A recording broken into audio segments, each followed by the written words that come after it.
I'm here with Connor Macklin from Grosvenor Gallery. It's a pleasure to have you back after Nice to see you again. I'll see you again. After Mumbai. So, See you again, yeah. tell me, what is this work? So this is a work by Olivia Fraser, who's a British artist working in India in the miniature tradition. And these are snakes. Snakes? Yeah. So in Indian culture and Indian tradition, you have this thing called the kundalini, or the form. And it's your inner spirit, which is in coils. So when you're in coils and you're tense, you have to unleash the snake or unleash the tension. And it's through yoga that you do that. So there's various positions to release your inner snake. It's your inner meditative demon. work. Yeah. So this is basically, you see all the this is a coil. Yeah. So basically, and through the breathing in and out, you relax, and the snake becomes free. Inside a part of you. Yeah, That's an interesting way to look at it's it. inside your body. So there's like 7 chakras. So this is like part of that whole thing. You see, they're whirling. It's called Kundalini.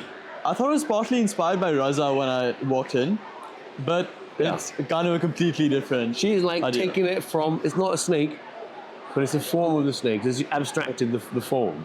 It's quite cool. That's quite cool. Yeah. So, what significance do you think the artwork holds? What significance? Does the artwork hold? Well, I like it because it's fresh. It's also based upon sort of nature and Indian tradition, but it's also very contemporary looking. You walk past it, it looks like an abstract sort of. So it takes those old ideas and immerses it with that contemporary feel. You said it better than I did. No, I understand it. So, out of the other contemporary booths you see, which is your favorite one here? I have seen a very nice work by Subodh Gupta. The hologram one that everybody is talking about. That's the one, yeah. So what do you like about it? I like the way it's a bit fun and a bit different from him, what he does normally. So he's refreshingly different. That's what I like about it. Any other works that you've seen that have interested you? I mean, I love history works. So I like some very nice works on Crayon Capital Stand. There's some lovely works by Weeks, who's an American artist who traveled around the world. And with the Daniels as well. Yeah. What is your opinion on the selection of galleries for India Art Fair 2025? I think this year it's a very good selection. It's nice to see some more foreign galleries come in. Nice to see Listen, they've come back. They've got that huge Anish Kapoor. I was quite happy to see them back. And what about the international galleries participating? Yeah, that's Listen. Oh, okay. They're and international. David Zwana. And David Zwana, yeah. But David Zwana's, but I like them both. But particularly I like the Listen stand. I love that big Anish Kapoor. Yeah, the 2-meter one. That's very cool. Is there anything at India Art Fair 2025 that surprised you? Well, surprised me how it's like, how wonderful the access is. Very good access. But the traffic is still terrible. Oh, that's something that's never going to change. So let's talk about the future of Indian contemporary art from 2025 to 2035. Are there any Indian contemporary artists who you think are going to dominate the field for the next decade? I hope that 1 or 2 Indian artists will become like very major contemporary figures. There's one artist who's very good. I'm not sure if there's any work of hers in the fair, Ritika Merchant, and she just had a tie-up with Dior in Paris. It's pretty cool. That's actually quite cool for an artist to do. Yeah. It's like Dior doing a whole fashion show in front of her work. What draws you to her works? Well, I mean, they're lovely. They're playful. They're narrative. They're figurative, but they're like little storybooks. Anyway, everyone loves them because it's like a little children's book. What's one artwork at India Art Fair 2025, and you might remember this question, you would take home in a heartbeat? Yeah, in a heartbeat. Bloody hell, now you really asked me again. Take home in a heartbeat. I will take, there's no Ritika Merchant here. If there was a Ritika Merchant, I'll take that, but there is none. What's the one piece of art in your booth that's the most personal to you? Most personal to me is the Souza room. Could we go there and quickly just break that down? Let's do it. So we're in the Souza room now. Exactly, we're in the Souza room. And this is, as you know, Souza is one of the greatest artists in modern India. And when he came to London in the 50s, he rocked London and became like a megastar. And he bought a mansion in Belsize Park, where a lot of rock stars live today. And what we've done here, there's a lovely photograph here of Souza in his drawing room in London in 1964. And there he is in his dapper suit. Oh, that's sick. These are all surrounded by little drawings by Souza.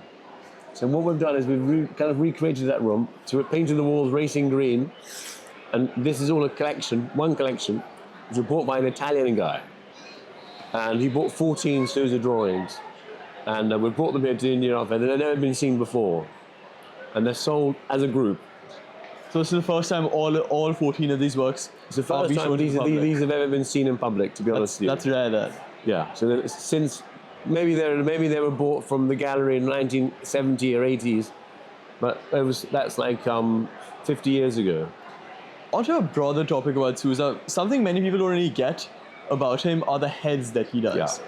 Could you explain the distortion and what exactly? So what happens is that when you're like a figurative artist, when you paint people, obviously when you're drawn to people like he is, he became a specialist in drawing people.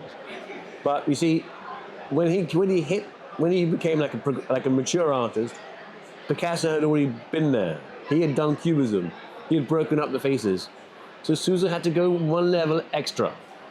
So that's why Souza's faces are extra distorted and extra like anguished. I've never heard that before. Yeah. So That's what's quite interesting, and how he does it. One particular way of doing it is he does a lot of teeth. His teeth are always broken, or his teeth are always like messing up. So in this one here, for example, the one on the top, he's grinding his teeth. See, so when you grind your teeth, you're in a state of anxiety. You're in anger. You're not sleeping. So this is what's happening to this figure here. He's unhappy. So what do you think Souza's works comment on? Is it simply, are his works just for aesthetic views, or do you think there's something deeper to it? It's entirely deeper. It's all about human anxiety, the human disturbing sort of visions. Emotion and conflict, okay. But also you've got to remember that he's coming after the Second World War, when the whole world was in a mess. No one trusted the institutions. No one trusted the church. No one trusted government. You know, there was poverty, there was big issues. So he's coming from that point of angle, and these works are from the 56, you see. Example. I've never thought of Souza works that way. Thank you for Not at all, giving me that perspective. And one last question before I let you go. What is there an overall theme to your booth this year? Well, we've done what happened with this year. Our overall theme is racing green. It's the colour. By accident, we asked for this room to be painted green, but the whole stand was painted green. Okay. So that unifies everything. That's actually quite cool. Thank you so much, Connor. As always.